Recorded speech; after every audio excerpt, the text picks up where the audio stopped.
Hey everybody, it's Jang here from Jang Bricks with a LEGO Star Wars Summer 2013 release. This is set number 75024, the HH-87 Starhopper. It comes with 362 pieces. This is from the Clone Wars kind of sub-theme or miniature universe unto itself. Let's go ahead and take a look at these minifigures really quickly.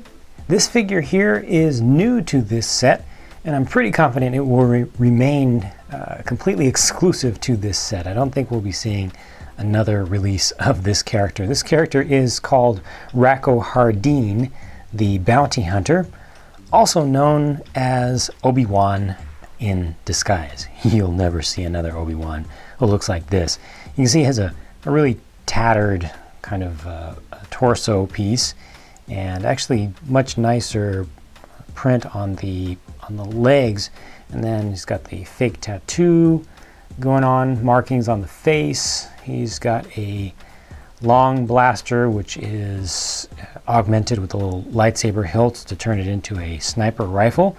This is where Obi-Wan was trying to infiltrate the seedy underworld of organized crime in order to try to get to this guy, Cad Bane.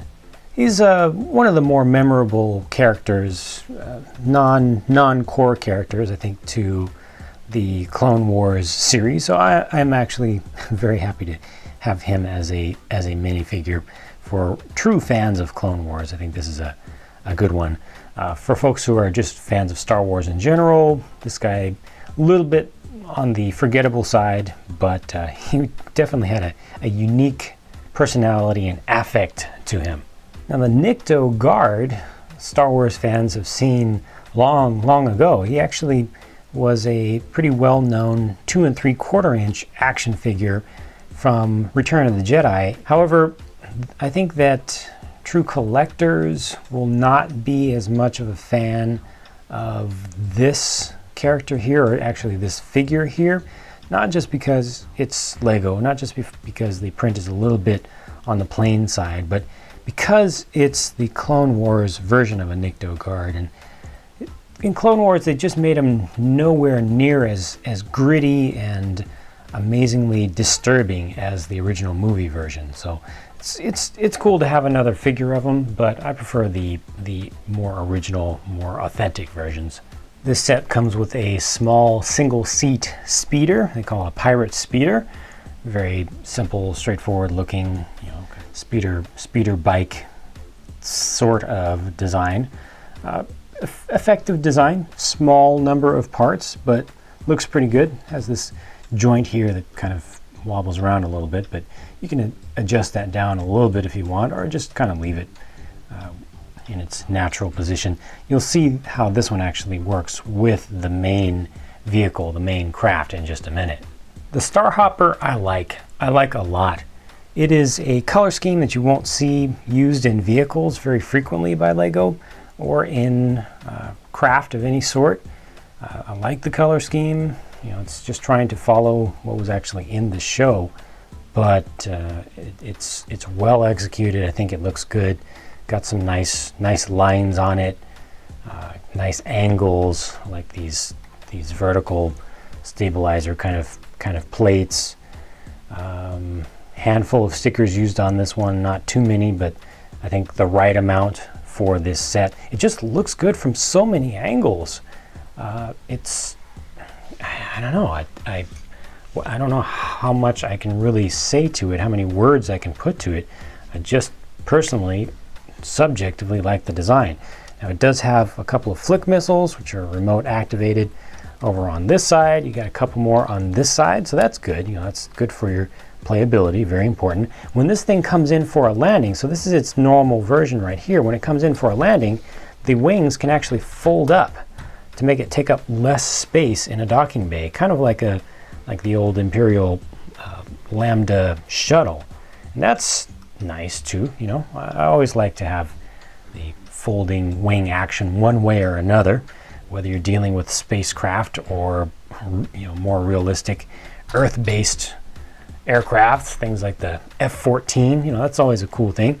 And then the cockpit opens up very easily. It looks like it's pretty well sealed up there, but it opens up very easily because it's on non-ratcheted types of hinges with little clips, and you have a little bit of detail of a console right there, a couple of round lights off to the sides. That looks pretty good. And to seat a figure in there, you only need 2 studs. You only need to connect with 2 studs, so that makes it extra easy to put a figure in there. It's the easiest way to put one in to anything is to not have any studs, but to just use 2, still pretty good, pretty convenient to put one in, take it out, and there's enough room to get your fingers around there. I appreciate that. You know, it's not a really crowded little cockpit, so you can lean him way back if you want to get that look, or you can lean him a little bit more forward so he's a little bit closer to the console. It's still a little bit far away from him. You can see there's actually a slope piece down there, but it's all good. I think this is good. Now there's one hidden feature here that you've been seeing since the beginning, but you may not have noticed if you're not already familiar with this set. This right here, that is a secret button with a secret action. What that does is release. Remember I said that the speeder could actually be used with the main craft? Well, here's how it happens. Observe. From the back, I'm going to push that button and do nothing else, and up. There's the speeder. There's Obi-Wan in disguise. You can see that you can actually put the figure in the speeder, have him preloaded, and he just drops out from the cargo bay of the Starhopper. He fits up in there. There's plenty of room for him in that space. There's no floor here, so you can't actually hold any cargo in the cargo bay if you wanted to, unless you can attach it with studs to the to the ceiling. But the speeder fits in there very nicely, and it's just the part with the person, whoever you decide to put in there, that has room around it. And there's plenty of room all the way around. You notice that I was not able to attach his rifle, though. That's unfortunate. So he's not able to come out, you know, guns blazing, ready to defend himself, or ready to try to track down Cad Bane. But you know, it's still a nice looking set, a well designed set, an easy to build set.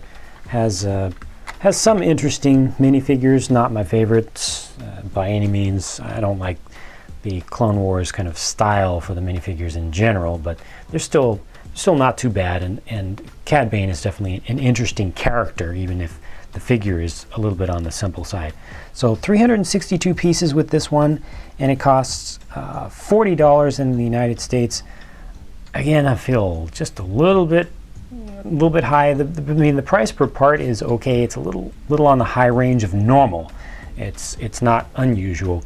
$40 for this set with 3 minifigures, given its size and its amount of playability, I feel is a little bit on the high side.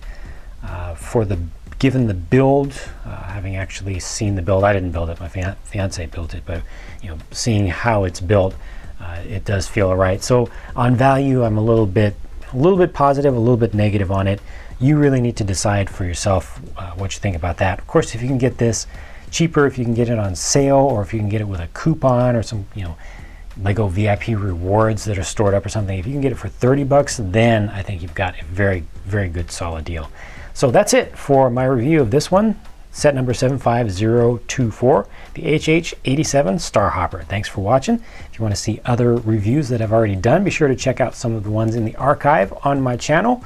There's lots of topics you can browse through or search for, and you can also see everything that I've done related to Lego at jangbricks.com. Bye for now.